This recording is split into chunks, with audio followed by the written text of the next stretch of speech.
aula de hoje é sobre a Revolução Cubana. Para pensar a Revolução Cubana, a gente vai trabalhar com o pensamento do José Martí, que vai ser usado pelo Fidel durante todo o processo revolucionário e posteriormente vai ser adotado como um dos aparatos ideológicos da nação cubana a partir dos anos 90. A gente vai trabalhar também com o imperialismo dos Estados Unidos, que é uma das principais forças antagônicas que tenta minar a revolução, que tenta deixar o país na situação de subdesenvolvimento, tenta fazer com que o país se mantenha sob domínio e sob controle colonial dos Estados Unidos. E a gente vai pensar também na relação da Revolução Cubana com as suas condições materiais, em especial com a questão da terra. Para começar, um contexto histórico, o José Martí ele foi uma das figuras principais da independência cubana. Ele tinha várias ideias ligadas ao pensamento iluminista do século XVIII, ligadas ao desenvolvimento dessas ideias ao longo do século XIX. E ele tinha um forte caráter anti-imperialista e um forte caráter de oposição aos Estados Unidos.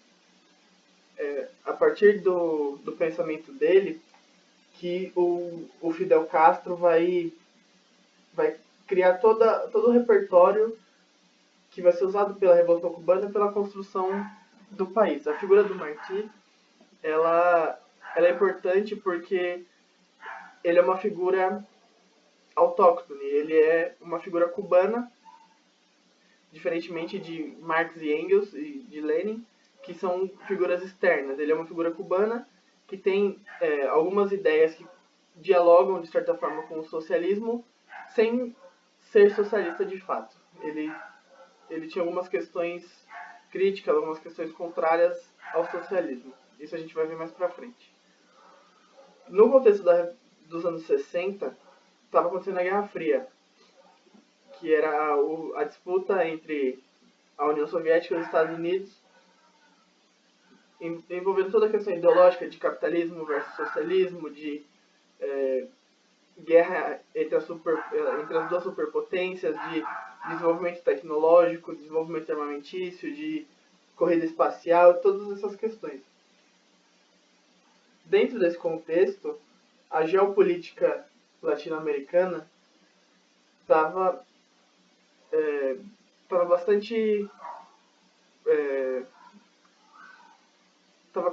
bastante conectada com tudo isso, porque durante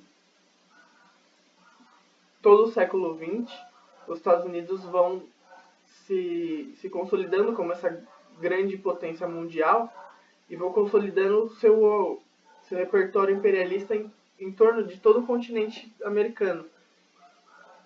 Por isso, nesse contexto da Guerra Fria, a intervenção dos Estados Unidos fica mais intensa, a desculpa da supressão ao comunismo fica mais forte, o ideal colonialista de manter todos os países sob determinado controle dos Estados Unidos, de fazer com que toda a produção desses países tenha a ver com os interesses dos Estados Unidos, as ideias dos governos serem pró-Estados Unidos, de ter todo um apoio desses países a essa grande potência, fica tudo mais forte.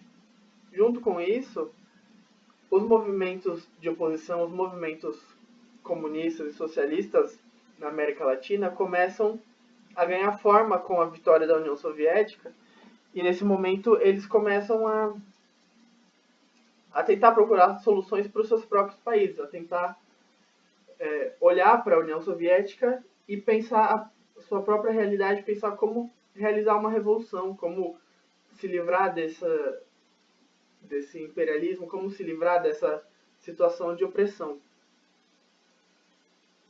E Cuba, dentro desse contexto, está passando por uma ditadura do Fulgêncio Batista, que chegou ao poder por causa da fragilidade democrática e dos interesses dos Estados Unidos. ele implantou uma ditadura que reprimia os comunistas, que valorizava o exército, valorizava a figura dele, era bastante próximo econômica e politicamente dos Estados Unidos. Durante o governo dele também aconteceu um aprofundamento da desigualdade, porque o setor campesino começou a ter uma piora da qualidade de vida, começou a ter piora das condições de trabalho, a ter uma intensificação da necessidade produtiva por causa do açúcar, enquanto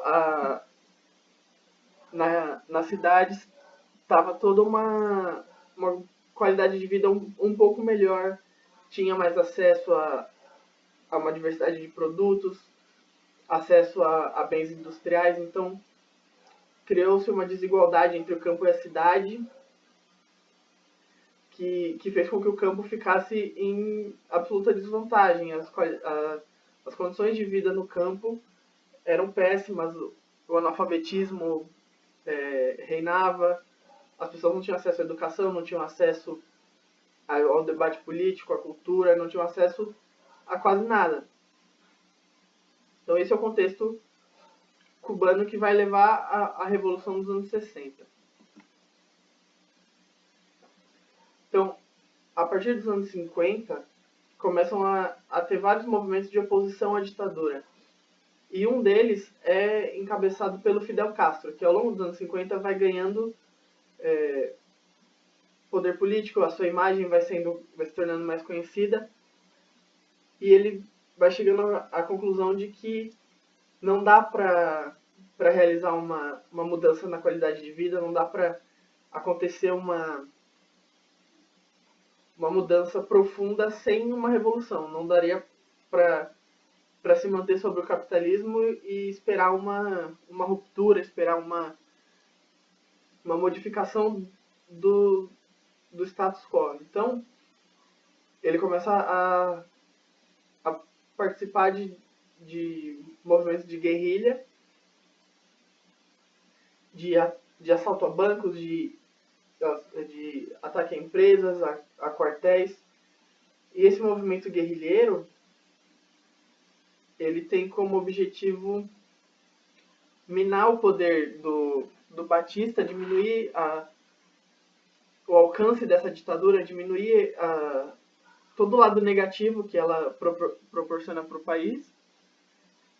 E no processo de tentar atingir esse objetivo, a guerrilha vai buscando apoio popular, vai tentando conseguir um aspecto positivo. Então, eles não atacavam as casas das pessoas, eles não atacavam a população campesina, a população urbana, eles não danificavam a propriedade da população. Todas as regiões que eles dominavam, eles tratavam de tentar fazer uma mudança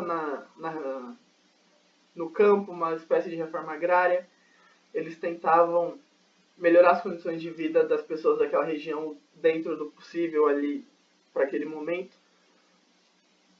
Então, tinha toda uma preocupação em ter o povo junto, em não simplesmente tomar o poder. Tinha uma preocupação de fazer com que o povo participasse, de mostrar que a alternativa que eles estavam propondo era positiva para o conjunto da população. Então,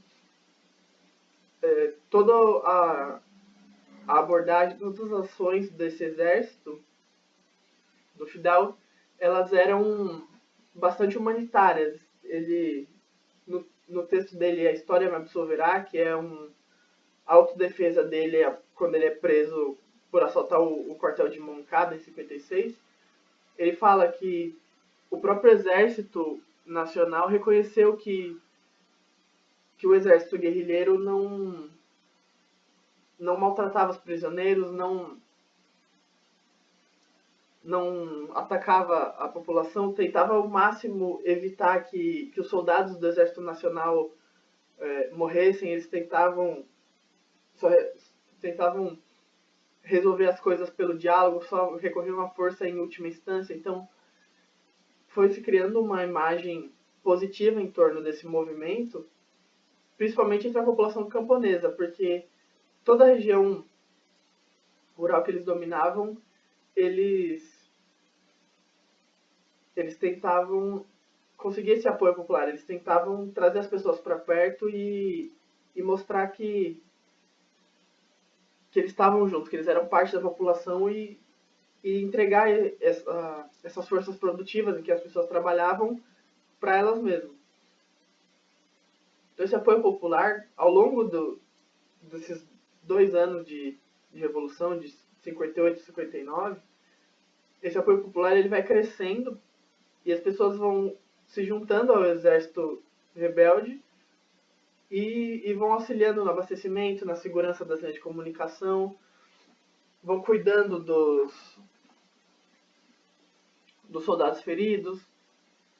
Então começa a ter um movimento que não é só político, não é só de um determinado grupo político, começa a ser um movimento popular que une o conjunto da população em torno de uma causa.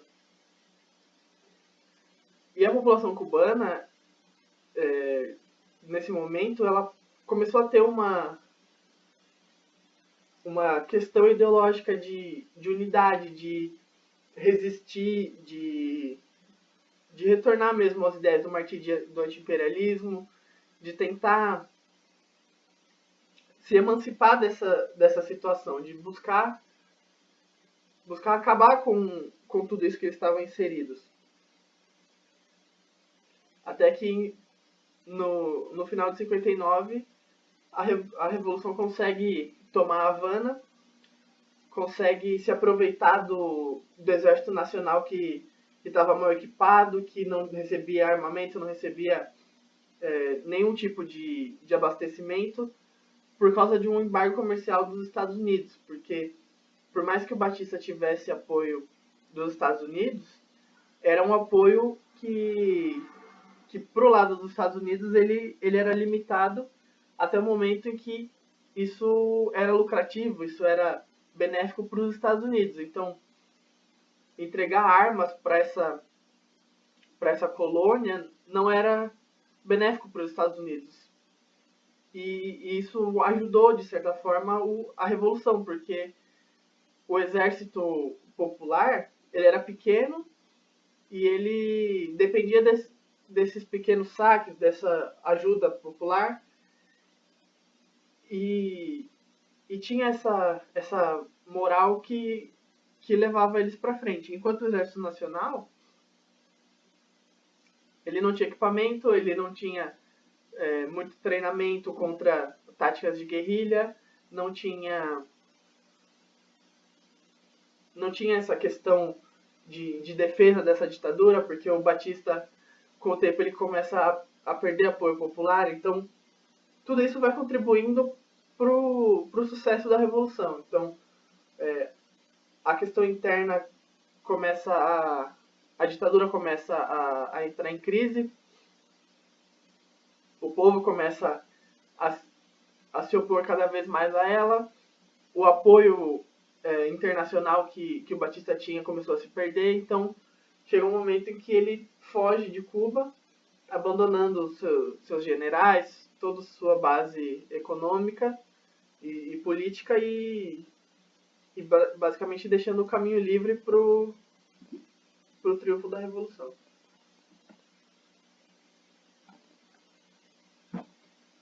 Com a Revolução feita, foi necessário, então, começar a construir um novo país. E o ponto central para construir um novo país, na visão do Fidel, era realizar uma reforma agrária. Porque através dela ia ser possível equilibrar as condições no campo e da cidade e focar numa diversificação produtiva. Porque, para ele, a terra era a base de sustentação econômica do país. Porque a maioria das pessoas vivia do açúcar, vivia da terra, da plantação, e a indústria era pouco desenvolvida até esse momento. Então, a reforma agrária foi a primeira ação desse governo revolucionário e foi a ação de maior rompimento, de maior ruptura nesses primeiros anos.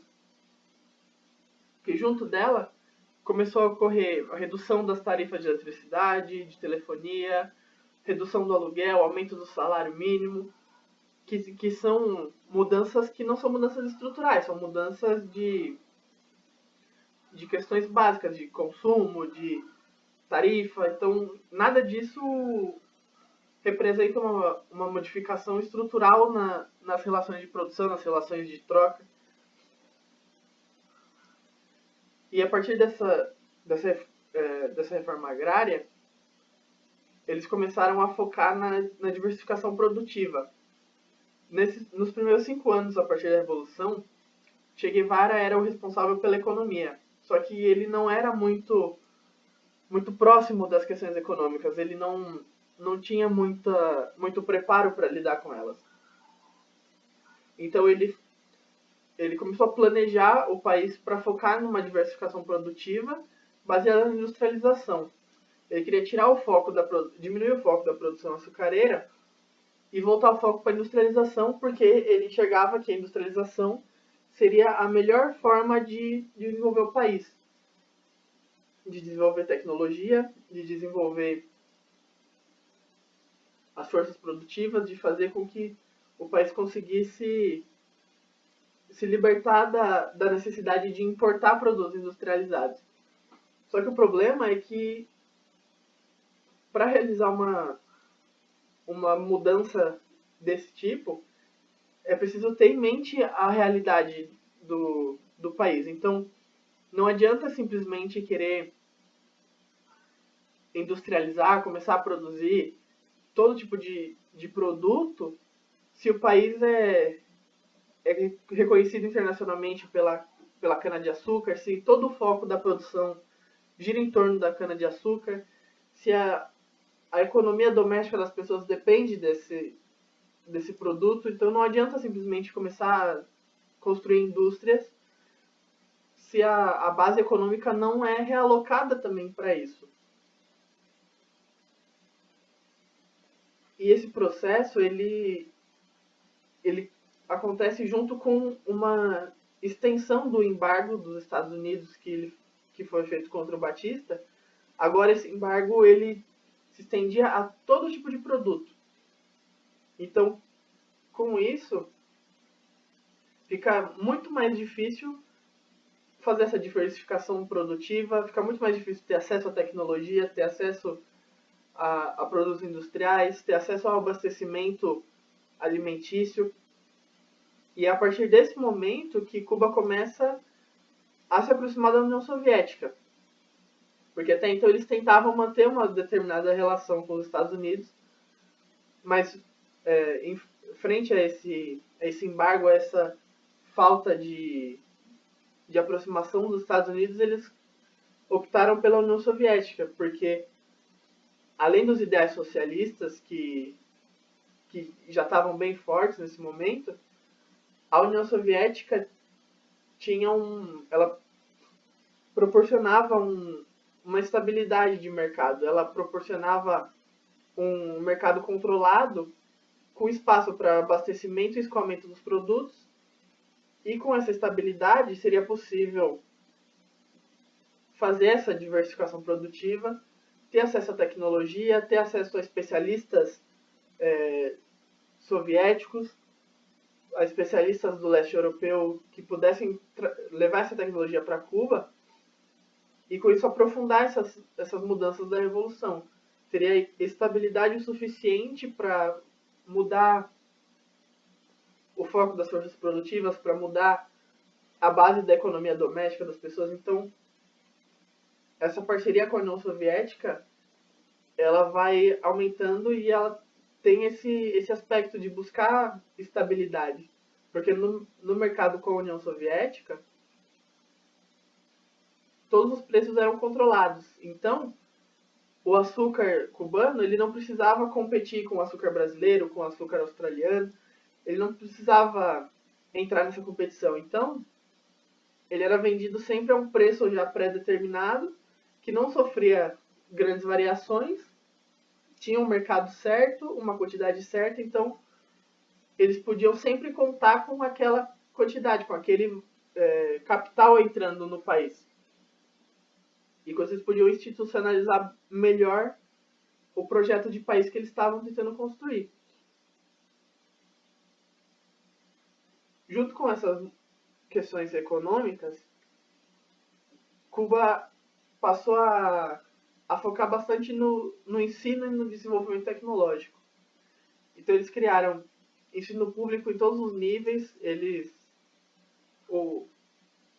todo o ensino básico foi aumentado, foi tornado gratuito. O número de alfabetos chegou a 3,9%, que é o número mais baixo do continente americano.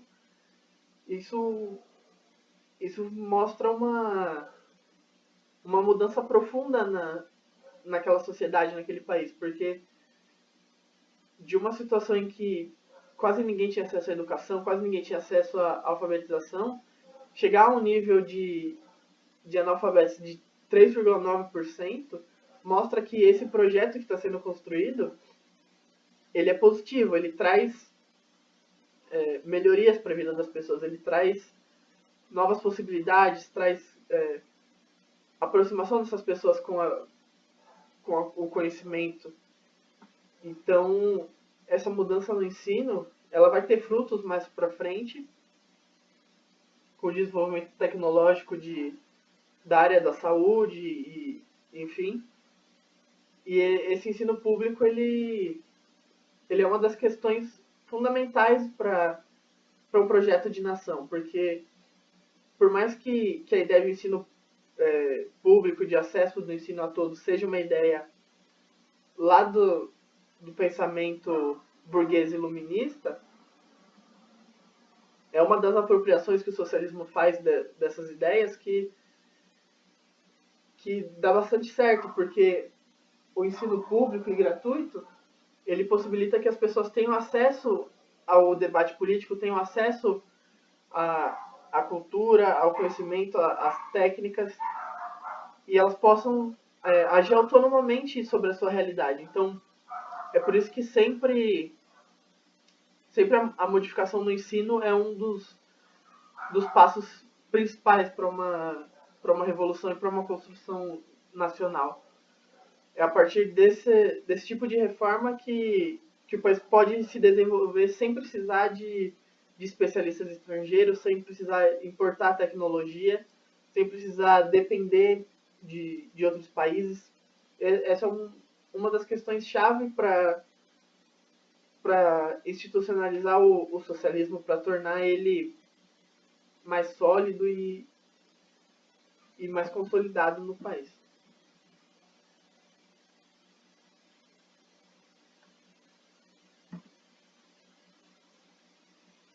A institucionalização da Revolução foi sendo feita com a criação do Partido Comunista Cubano e com o surgimento de várias organizações populares e os comitês de defesa da Revolução. Essa institucionalização, ela buscava fazer com que todo o arcabouço teórico, todos os ideais da Revolução, eles se tornassem propriamente parte do Estado. Então, o Partido Comunista Cubano, ele não existia até então. Ele foi criado como um partido de vanguarda marxista-leninista, responsável pela direção do país em direção ao comunismo. Então, era o partido que fazia o planejamento econômico, fazia o planejamento político, que lidava com as assembleias, os debates, as decisões sobre o futuro do país. Eram as organizações populares que levavam as pautas mais específicas ao partido para fazer com que todas as camadas da população fossem atendidas. E os comitês de defesa da Revolução, eles atuavam como uma linha de defesa contra o reacionarismo. Eles tinham a função de proteger a Revolução de qualquer tentativa de sabotagem, de retorno ao passado. E uma das ações mais emblemáticas que esses comitês tiveram foi a da defesa contra a invasão da Baía dos Porcos, que o Kennedy fez em 61, que essa invasão ela foi barrada rapidamente por conta desses comitês. Eles eram espalhados por todo o país e eles atuavam nessa defesa militar mesmo da Revolução.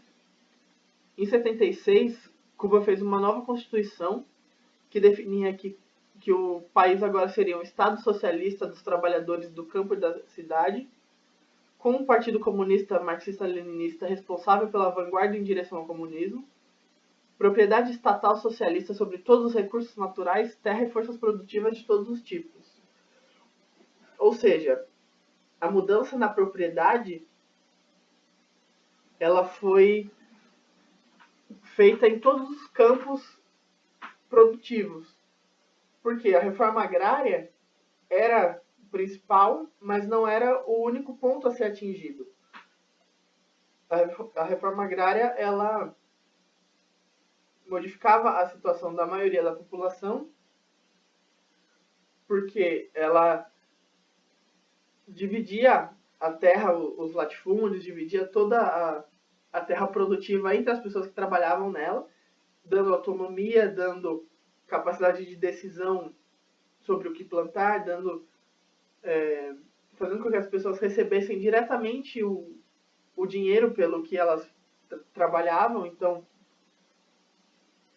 contribuindo para uma melhoria da situação de vida e uma liberdade para as pessoas trabalharem e terem a sua própria renda sem trabalhar para gerar mais valia para um grande dono de terra, para um exportador. E além disso, ao nacionalizar os recursos naturais e as forças produtivas industriais e energéticas e de todos os tipos, o país inteiro se tornava relativamente autônomo nesses setores, porque explorar os recursos naturais autonomamente faz com que o país não dependa de multinacionais, não dependa de investimento estrangeiro, não dependa de outros países interferindo nas decisões internas. E isso é fundamental para a construção de um país socialista, porque todo investimento externo ele vai vir de um país capitalista.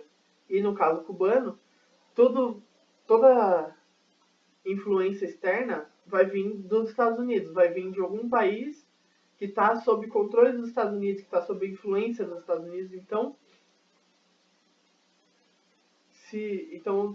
fazer com que a propriedade se tornasse pública, se tornasse do povo, era uma forma de parar com essa exploração. Porque se toda a propriedade agora é do povo, agora é controlada pelo Estado, todas as decisões vão ser tomadas em benefício do povo. Todas as decisões vão levar em conta o abastecimento interno, levar em conta as necessidades econômicas, as necessidades simbólicas, todo tipo de coisa que a população precisar. É por isso que a propriedade é uma das questões fundamentais de desenvolvimento dos países, como a gente viu na China, como a gente viu na União Soviética. A propriedade ela é sempre uma questão a ser tocada porque ela é o pilar da sociedade capitalista. Então ela precisa ser colocada abaixo e ser transformada num tipo de propriedade que funcione para o socialismo. E a partir de 76, o planejamento econômico toma a indústria como ponto central da estratégia.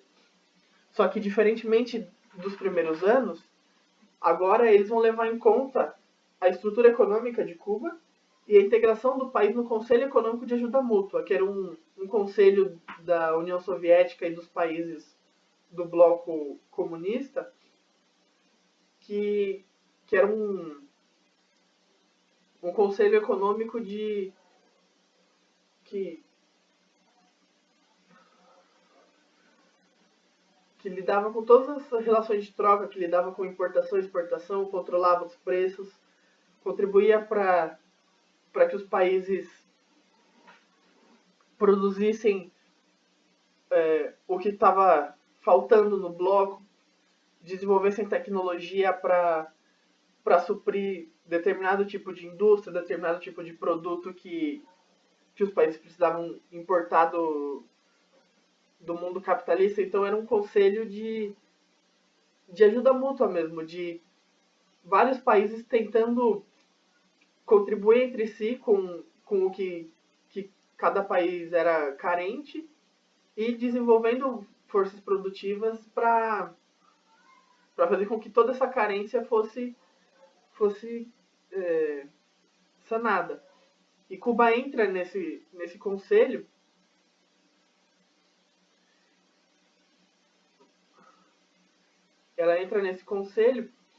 tendo ele como uma das bases desse novo planejamento econômico. Então, a estrutura econômica cubana ela é baseada no açúcar, ela é baseada na terra. Por isso, não adianta querer industrializar e querer produzir qualquer tipo de coisa. É preciso ter uma ênfase nos produtos que estão ligados à produção do açúcar, nos bens que estão ligados ao abastecimento de alimentação, que substituam as importações capitalistas.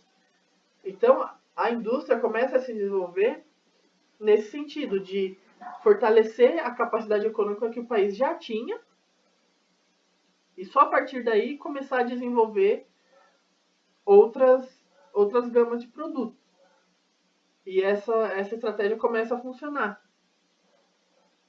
E ela começa a funcionar especificamente também por causa do próprio CAMI, que é o Conselho Econômico. Porque com esse foco no açúcar e essa integração ao Conselho, Cuba podia vender o açúcar dentro do bloco socialista e com isso manter os preços estáveis, manter o país sem precisar participar do mundo capitalista, sem precisar participar da concorrência, da livre concorrência. Então, esse conselho ele ia ajudando o país a sanar as suas necessidades alimentícias, as suas necessidades de produtos manufaturados, enquanto absorvia o açúcar, absorvia o níquel produzido por Cuba. E então era uma relação de ajuda. O conselho absorvia os produtos que Cuba precisava exportar e, em troca, vendia os produtos que Cuba precisava para sobreviver. Então, essa estratégia ela fez com que o país se desenvolvesse bastante a partir desse período e continuasse em crescimento contínuo, sem precisar se relacionar com o mundo capitalista. E por conta desse desenvolvimento, o país começou a investir pesadamente em ciência e tecnologia. E com isso consolidou o potencial nacional que eles tinham para a medicina e indústria farmacêutica. Chegando a um ponto que o país não só se tornou autônomo nesses setores, como ele se tornou uma potência mundial.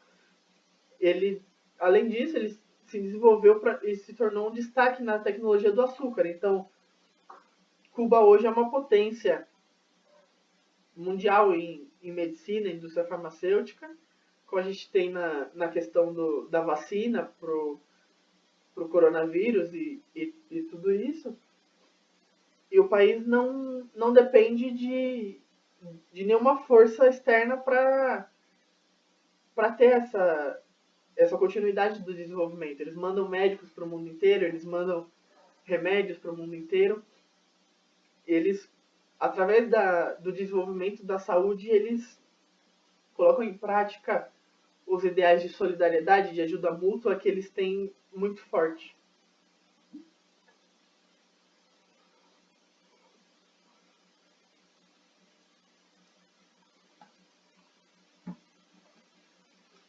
com a crise da União Soviética e a posterior fim dela, Cuba precisou se readequar à nova realidade, porque agora não dava mais para depender do Conselho de Ajuda Mútua, não dava mais para depender das relações comerciais com a União Soviética, porque nada disso existia.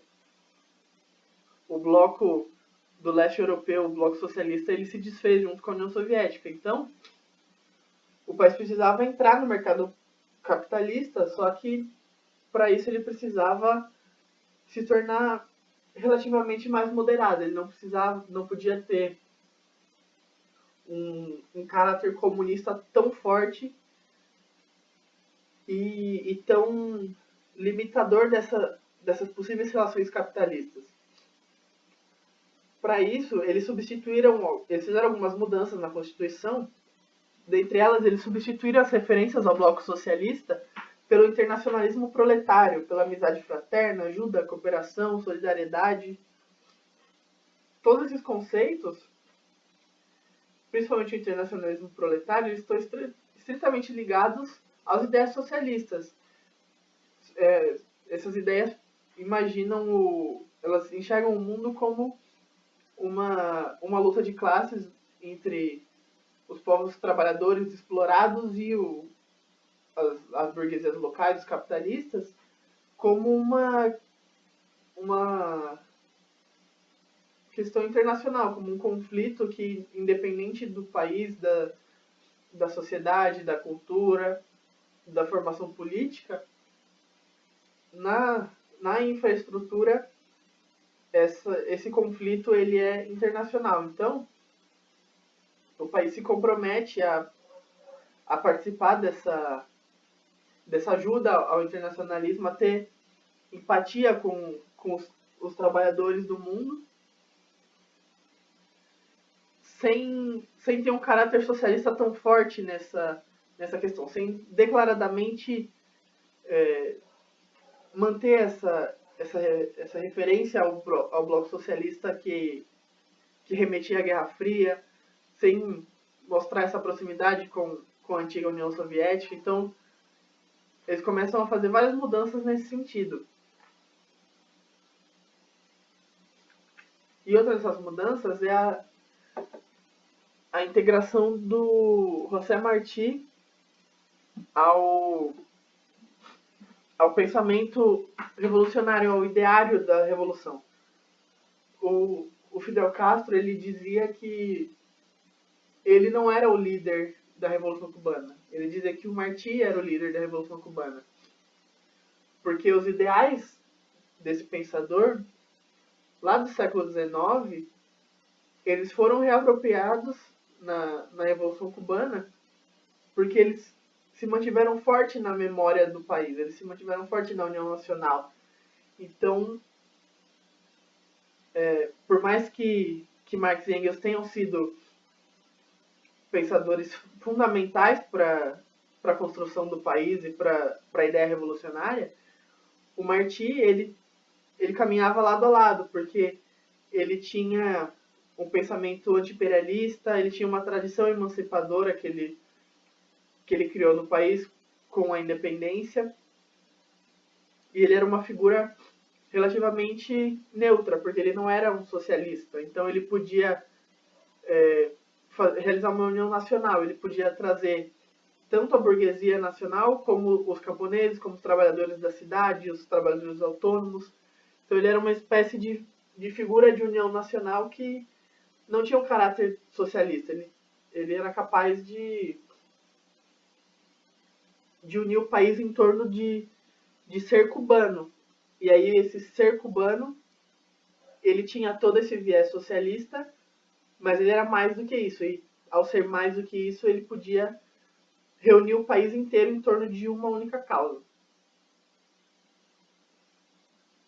Junto com esse processo, Cuba realizou uma abertura política para a participação de movimentos sociais alheios ao partido, realizou algumas reformas eleitorais, aproximou o povo e seus representantes e fez tudo isso mantendo o Partido Comunista como vanguarda. E esse é um processo que a China também passou. O Partido Comunista ele se mantém como a grande vanguarda que decide os rumos da revolução, mas ele dá um espaço para que outros partidos, para que outros movimentos sociais participem da vida política, participem do pensamento desses projetos, só que eles não abrem mão de ser a liderança disso. Eles dão essa abertura para fazer com que as necessidades da população, com que as ideias, com que as demandas sociais elas sejam absorvidas e sejam remediadas, mas sem levar uma democracia burguesa representativa que, em tese, tem toda a liberdade, tem toda a existência de vários partidos, mas na prática essa pluralidade ela não leva a uma unidade, a um caminho sólido e justo. Parte desse processo de reforma atingiu também a propriedade. A propriedade privada ela voltou a existir no país, mas ela voltou a existir em segmentos que não tinham importância fundamental para o país. Então, o setor energético continuou propriedade social, a terra continuou propriedade social, as indústrias de base, a infraestrutura, a energia, tudo isso continuou como indústria, como propriedade social. A propriedade privada, ela começou a surgir em empresas mistas, com estímulo a investimento externo, objetivando desenvolver o país. Eles enxergavam que era preciso receber esses investimentos estrangeiros, porque só assim o país poderia realmente atingir um desenvolvimento tecnológico mais rápido, com maior alcance. Então, e além disso, eles poderiam se integrar melhor no sistema capitalista, porque com esses investimentos eles poderiam participar dos mercados, eles poderiam realizar troca com vários países. Então, ocorreu essa abertura econômica para o lado privado participar também. Só que o controle das empresas continuou sob o Estado, as empresas continuaram com um grande foco aos trabalhadores. Então, como na China, eles mantiveram toda essa estrutura focada nos trabalhadores, mas permitiram que o capital entrasse nelas sem que ele ganhasse poder político junto a isso. Ele manteve o poder econômico, mas o poder político não retornou às mãos dessa burguesia nacional.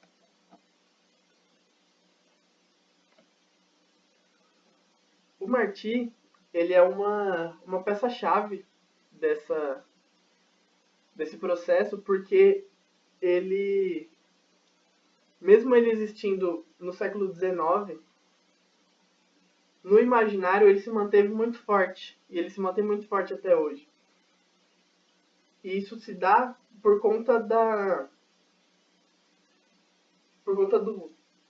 do arcabouço ideológico dele. Ele entende que a questão da terra é central para solucionar os problemas sociais. Ele enxergava nos Estados Unidos uma distribuição desigual dos bens naturais, e ele enxergava que, por essa distribuição desigual, o país tinha grandes conflitos sociais, tinha grandes problemas internos que eram fruto dessa desigualdade. E ele enxergava os Estados Unidos, nesse quesito social, como um país muito problemático. Ele enxergava os Estados Unidos como um império que, anos depois da independência de Cuba, da Espanha, Cuba precisaria se tornar independente dos Estados Unidos. Ele já no século XIX enxergava essa potencialidade imperialista do país. Ele enxergava que a América Latina não se tornaria totalmente independente enquanto esse país tivesse a força que ele estava ganhando, enquanto ele tivesse a capilaridade que ele tinha entre as elites. Então, o Martí construiu esse ideário anti-imperialista, ele construiu esse foco na questão da reforma agrária. Ele tinha um democratismo muito forte, ele tinha um ideal de querer o bem-estar de toda a massa. Ele queria um mundo sem pobres nem ricos, ele não gostava de trabalhar com a ideia de classes sociais, de conflito entre as classes, e até por isso ele se distanciava do movimento socialista. Mas ele, ao longo do seu desenvolvimento teórico, ele vai entendendo que a luta socialista está ligada a esse bem-estar geral, a esse mundo sem pobres nem ricos. Só que ele enxergava esse processo como um processo que ele devia existir sob o mundo capitalista. E isso é uma ideia utópica, porque se a propriedade privada é o pilar da sociedade capitalista, não é possível fazer uma propriedade popular, ser uma república oligárquica e dentro do capitalismo, porque isso é uma contradição. A propriedade popular, ela é do povo, então ela não pode ter, ela não tem espaço dentro de uma lógica de sistema econômico, político e social de acumulação de riqueza, dentro de uma lógica de centralização de riqueza. E por isso as ideias do Martí, elas ficam muito profundas na mentalidade cubana, mas elas precisam passar por alguma lapidação. Então, quando o Fidel adota o pensamento socialista, várias dessas questões que ficavam mal resolvidas com o Martí, elas resolviam sob o ideal socialista, que na época o Martí não concordava com várias coisas, mas alguns pontos do seu pensamento tinham certa proximidade com o ideal socialista. Então, foi possível para o Fidel unir essas duas linhas de pensamento e construir o socialismo no país junto com essa figura nacional. E essa figura nacional, ela ajudou a manter essa união geral até hoje. Então, até hoje, Cuba tem o Martí como um dos seus heróis, tem o Fidel como um dos seus heróis, tem essas figuras que são internas, que são parte do povo cubano, por mais que elas tenham essas linhas de pensamento que são de autores europeus ou que usam linhas de pensamento externas, mas são figuras internas e isso tem uma força simbólica muito forte.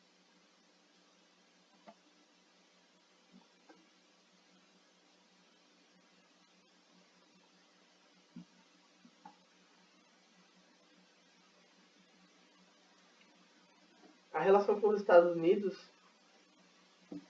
ela é fundamental para entender o processo revolucionário, para entender as relações internacionais de Cuba, e elas vão ser fundamentais também para pensar a Revolução no Brasil, para pensar a América Latina como um todo, porque o continente todo vive há 200 anos, praticamente, sob influência dos Estados Unidos, de alguma forma.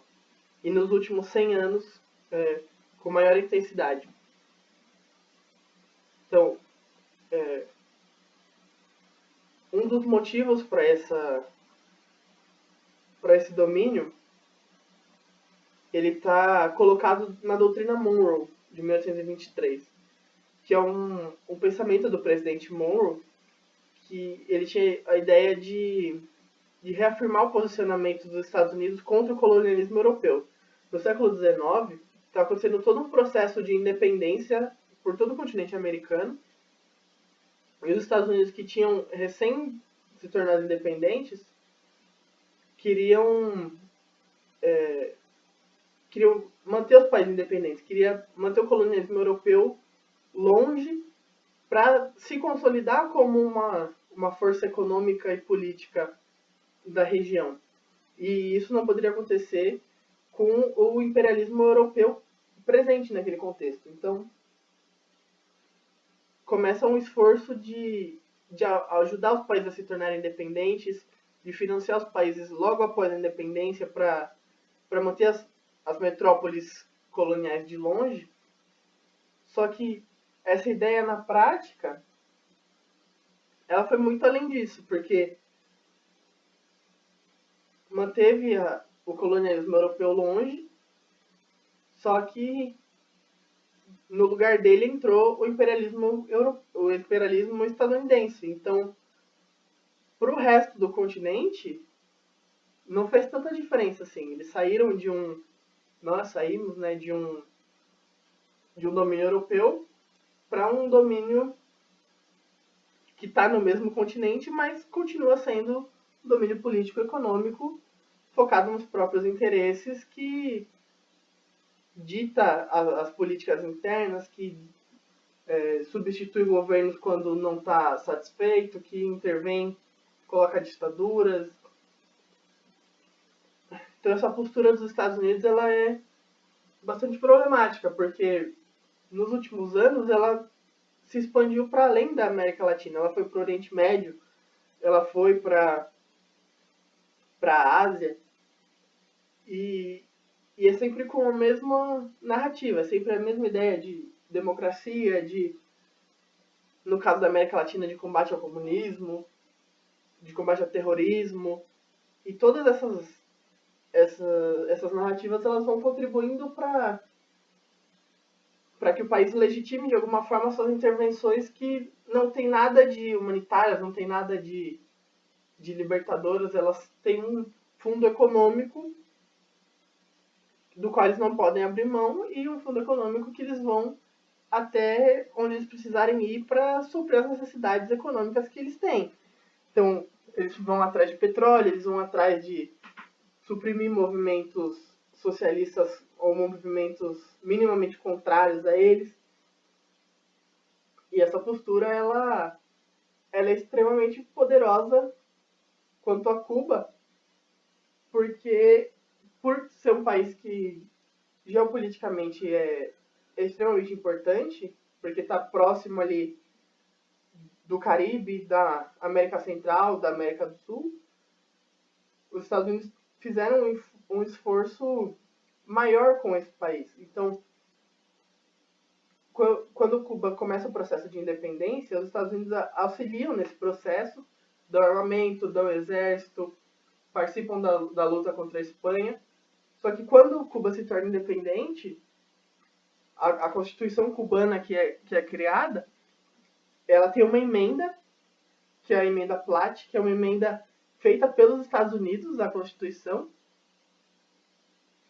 E essa emenda, ela tornava Cuba um protetorado dos Estados Unidos. Ela unia vários fatores. Ela unia a participação dos Estados Unidos na emancipação, ela unia o seu poder geopolítico e a fragilidade da Cuba recém-formada, da Cuba recém-independente, para fazer com que o país se tornasse um protetorado, fosse controlado pelos Estados Unidos e desse espaço para que os Estados Unidos fizessem o que bem entendesse com Cuba. E a emenda Platt, tudo que ela implica, foi considerada uma das razões para a Revolução em 59 e 60. Porque mesmo a partir dos anos 30, que a emenda já tinha sido revogada, o intervencionismo dos Estados Unidos continuou. Então, as juntas militares estadunidenses controlaram Cuba por alguns anos.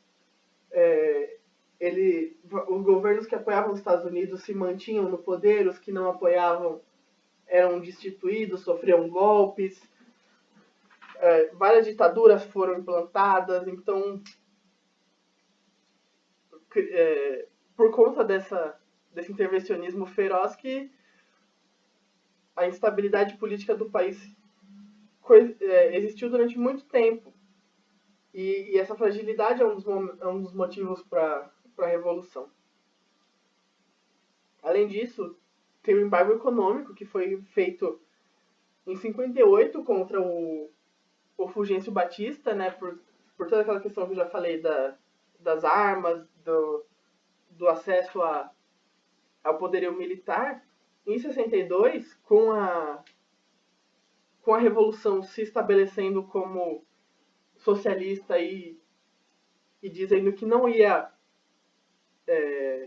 reverter ao capitalismo, não ia abrir mão do que tinha conquistado para agradar os Estados Unidos, esse bloqueio ele se expandiu para todo tipo de produto,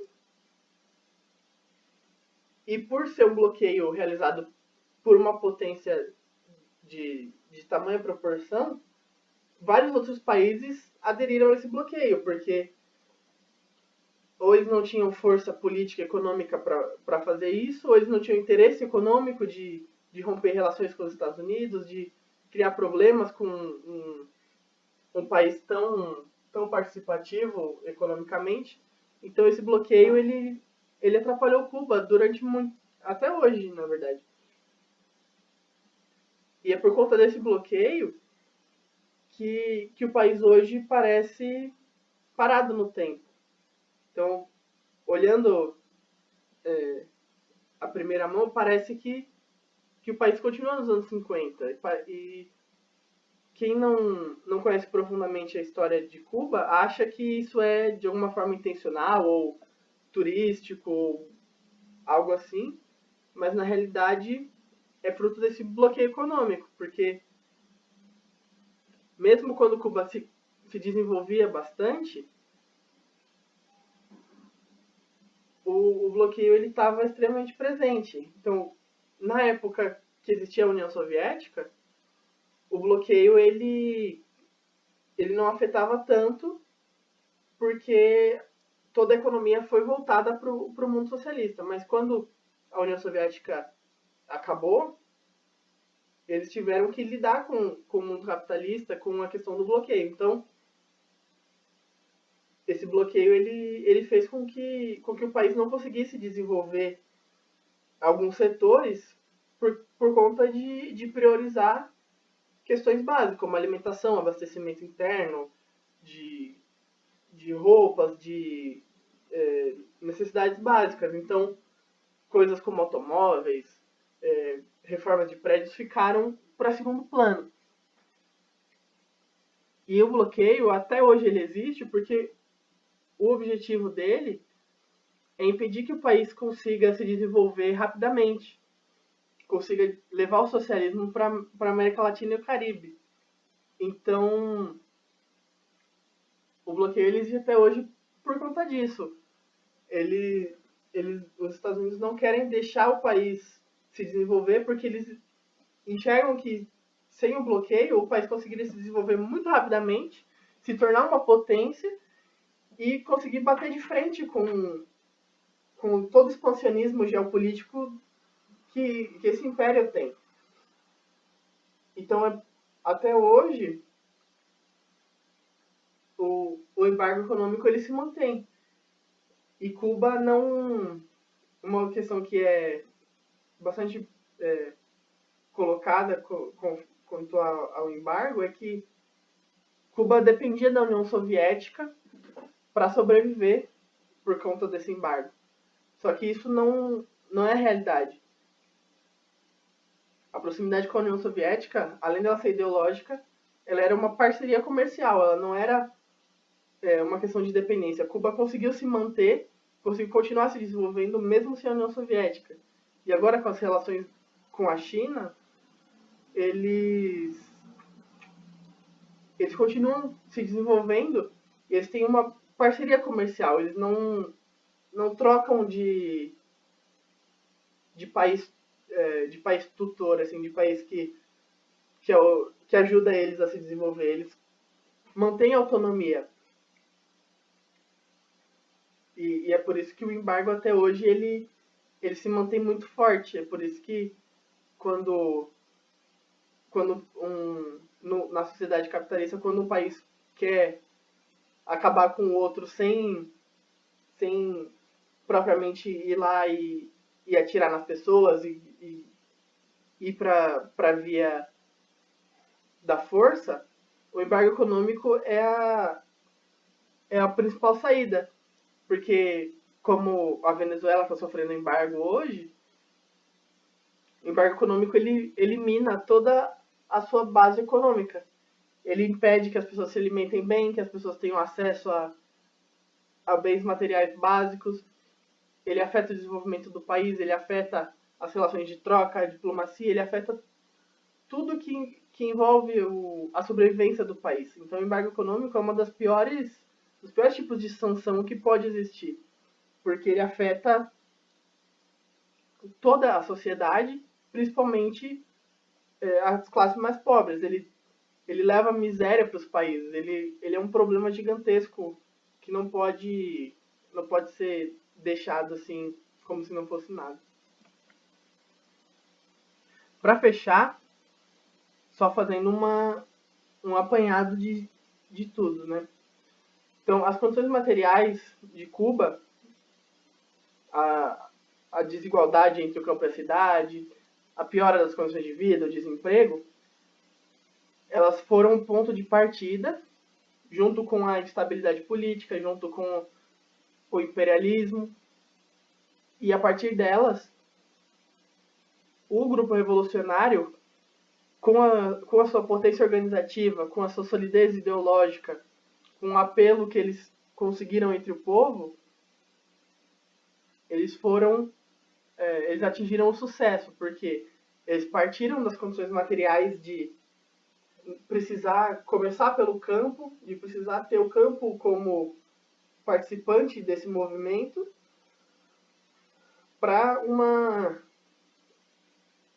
um desenvolvimento organizativo disso bastante embasado e bastante sólido, bastante preparado e capaz de bater de frente com a ditadura do Batista.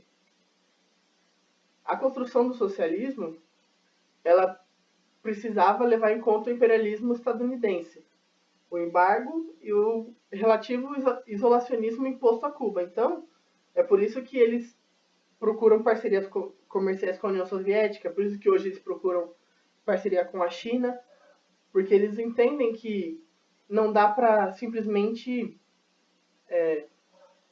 tentar se integrar no capitalismo, tentar se integrar nas relações internacionais.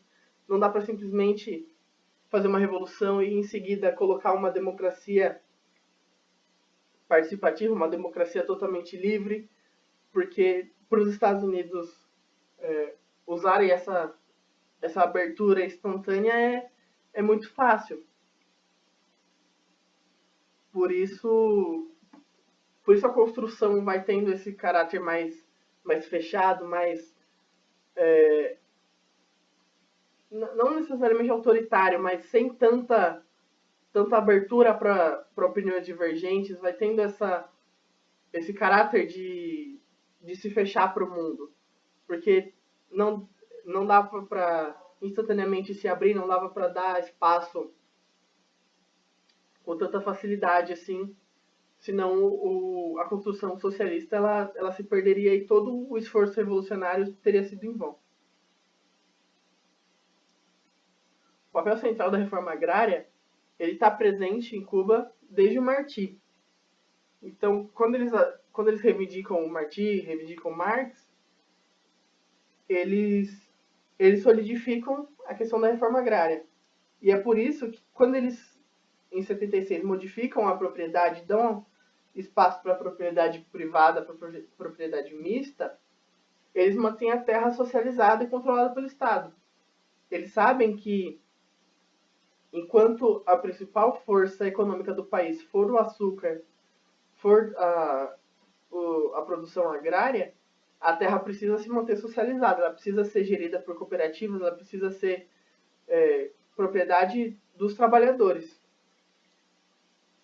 Ela não pode se dar o luxo de ter investimento privado, de ir para as mãos da iniciativa privada, porque com isso ela vai, se perder, ela vai voltar a ser construída em latifúndio, ela vai voltar a ser focada para exportação, para exploração da terra. Então, a reforma agrária é uma das reformas que não pode ser revertida quando se realiza uma revolução desse tipo, porque a reforma agrária ela é extremamente profunda, ela atinge as raízes econômicas, ela atinge as raízes sociais de uma forma que as produções de produtos que não são tão importantes não realizam.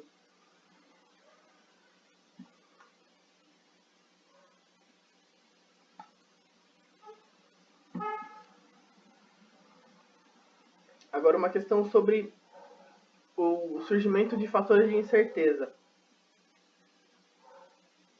Todo sistema, seja ele capitalista ou socialista, ele tem dificuldade para lidar com fatores de incerteza. O que isso significa? Significa que todo tipo de sistema ele tem algum fator que vai que pode abalar o seu pilar fundamental. Então, na sociedade capitalista é a propriedade privada. Na sociedade socialista é o monopólio do poder pelo Partido Comunista. Então, independente do tipo de regime, determinado sistema tolera o pluralismo até um nível em que ele não ameace os pilares fundamentais. Então, no capitalismo, é tolerado o pluralismo até que ele não, enquanto ele não atinge a propriedade privada. É por isso que os movimentos comunistas, os movimentos socialistas, eles são profundamente atacados, porque o foco deles é acabar com a propriedade privada. Então, para esse tipo de grupo, para esse tipo de ideia, não tem muito pluralismo, porque ele quer atacar profundamente o pilar dessa sociedade. No caso do socialismo, é a mesma coisa. Qualquer tipo de movimento que tentar atacar o monopólio do poder pelo Partido Comunista não vai ter espaço para crescer, porque é um pilar daquela sociedade. Então, não dá para dar espaço para participação política que não vá ter o Partido Comunista como o planejador de tudo. Não dá para ter um regime pluripartidário de disputar eleições que o Partido Comunista não seja o grande partido líder disso tudo. Não dá para o Partido Comunista se relegar a uma posição de disputar eleições depois da Revolução feita. Ele tem que ser essa vanguarda organizativa, essa vanguarda política que vai guiar o país. Por isso, os países socialistas não dão espaço para isso. E aí a questão é, quando o Partido Socialista, quando o Partido Comunista, quando o Estado socialista, ele reprime esses movimentos contrários, ele é colocado como um ditador sanguinário, como um Estado totalitário, um Estado extremamente autoritário, que não dá espaço para a liberdade de expressão, que não dá espaço para as pessoas serem o que elas querem, que escolhe que tipo de notícia elas vão consumir. Mas quando um regime capitalista reprime movimentos que atacam a propriedade privada, quando ele valoriza a propriedade privada além da vida, quando ele tem a propriedade privada como mais importante do que a justiça, do que a dignidade das pessoas, ele não é colocado como autoritário, ele não é colocado como um país problemático, como um país que, que é totalitário, que quer escolher como as pessoas lidam. E essa é uma questão que ela é fundamental na propaganda, porque só porque o país é capitalista, ele não é autoritário, só porque o país é socialista, ele é instantaneamente autoritário. Esse tipo de dicotomia bom e mal, ele não é real, ele não faz sentido, ele não tem embasamento lógico. Então a gente precisa sempre ter atenção com esse tipo de coisa, porque é óbvio que qualquer sistema vai tentar proteger o seu, os seus fundamentos. Ele vai sempre tentar proteger o que o estrutura. E quando ele se sentir ameaçado, ele vai atacar esses grupos ou essas ações que têm como objetivo esses pilares. Isso não significa que, o país, que o país é autoritário, que ele é ditatorial. Isso é um movimento que faz parte da dinâmica sistêmica. E a gente precisa pensar por que quando é um país socialista, isso é colocado de um jeito, e quando é um país capitalista, isso é colocado de outro. E para fechar, a retomada da tradição do grande maestro, era o apelido do José Martí, foi importante porque ele conseguiu unir o país inteiro, depois do fim da União Soviética, porque a figura dele, ele representava a independência, ele representava o povo cubano, ele representava ideais de solidariedade, de justiça, de igualdade que eram bem vistos pelo povo cubano e que também eram bem vistos pelo socialismo. Então, ele era uma figura que ele podia tanto representar a burguesia como representar os trabalhadores, porque ele não era um socialista, o que seria um problema para a burguesia aceitar, e ao mesmo tempo que ele não era um socialista, ele tinha ideias de solidariedade, ideias de reforma agrária que faziam sentido para aquele novo país construído. E recorrer a uma figura como essa é uma estratégia que todo novo regime, que todo novo Estado, novo governante faz para se legitimar. Sempre que tem um novo projeto tentando se consolidar, ele, ele cria uma imagem pública de que o projeto anterior a ele era ruim, era fraco, era problemático, tinha uma série de questões erradas, e ele busca num passado distante uma figura que represente os seus ideais, ou se ela não representar os seus ideais, eles vão fazer um recorte até que ela represente, como é o caso do Martí, ele representa vários ideais próximos ao socialismo, por mais que ele não fosse próximo desse movimento quando ele era vivo, por mais que ele tinha várias críticas, mas ele é trazido para o século XX e parte do seu pensamento é ressignificado e ele é adotado como o líder da Revolução Cubana. Ele é adotado como o emancipador, o anti-imperialista, que representa o povo cubano, representa a alma do país. Então, ele tem esse apelo nacional que é extremamente poderoso e é capaz de manter a união do país mesmo após essa reabertura, mesmo após essa, esse aumento da participação política, essa retomada da propriedade privada. E é por isso que não dá para falar da Revolução Cubana sem ter em mente, sem discutir o pensamento do Martí, sem discutir a apropriação que o Fidel fez dele, sem discutir a relação dele com os ideais socialistas que foram adotados pela Revolução Cubana.